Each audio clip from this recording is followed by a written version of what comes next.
ಅವಾಗ ಮುಂದಿನ ನಾವೇನು ಮಾಡಬೇಕಂತ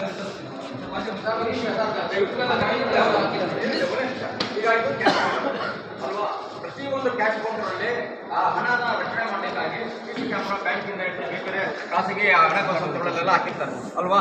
ಇಲ್ಲಿ ನೀವು ದುಡ್ಡು ಕಲೆಕ್ಟ್ ಮಾಡ್ತಾ ಇರ್ತೀರಿ, ಎಲ್ಲಿದೆ ಸರ್ ಕ್ಯಾಮ್ರಾ ಇಲ್ಲಿ ನೀವು ದುಡ್ಡು ಕಲೆಕ್ಟ್ ಮಾಡ್ತಿರೋದಕ್ಕೆ ರಕ್ಷಣೆ ಬೇಕಲ್ವಾ, ಹಣದ ರಕ್ಷಣೆ, ನಿಮ್ಮ ರಕ್ಷಣೆ ಬೇಕು.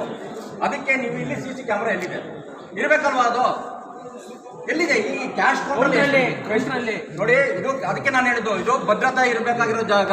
ಹಣ ಸಂಗ್ರಹ ಮಾಡ್ತಾ ಇರೋದು, ಹಣ ವ್ಯತ್ಯಾಸ ಆಗಬಾರ್ದು.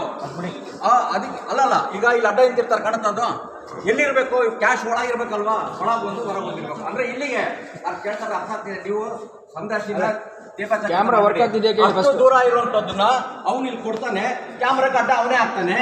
ಇಲ್ಲಿ ಹೇಗೆ ನಿಮಗೆ ಪಾರದರ್ಶಕತೆ, ಪ್ರಾಮಾಣಿಕತೆ, ಹಣದ ರಕ್ಷಣೆ ಹೇಗೆ ಆಗ್ತದದು? ನಾನು ಹೇಳಿ ಮಾತಾಡ್ತಾ ಇದ್ದೀನಿ ನಿಮಗೆ. ಹಣದ ರಕ್ಷಣೆ ಇರಬೇಕು ಅಂದ್ರೆ ಕ್ಯಾಮ್ರಾ ಇರಬೇಕು. ದಿನಕ್ಕೆ ಲಕ್ಷಾಂತರ ರೂಪಾಯಿಯನ್ನ ನೀವು ಸರ್ಕಾರದ ಖಜಾನೆಗೆ ಇಲ್ಲಿ ಫೈನ್ ಹಾಕೋದ್ರ ಮೂಲಕ ತಂದ್ಕೊಡ್ತೀರಾ. ಆ ಲಕ್ಷಾಂತರ ಹಣದ ರಕ್ಷಣೆ ಆಗ್ಬೇಕು ಅಂತಂತಂದ್ರೆ, ಜೊತೆನಲ್ಲಿ ನಿಮ್ಮ ರಕ್ಷಣೆನೂ ಆಗ್ಬೇಕು ಅಂತಂದ್ರೆ ಸಿಸಿ ಕ್ಯಾಮ್ರಾ ಮೂಲಕ ಆಗ್ಬೇಕು.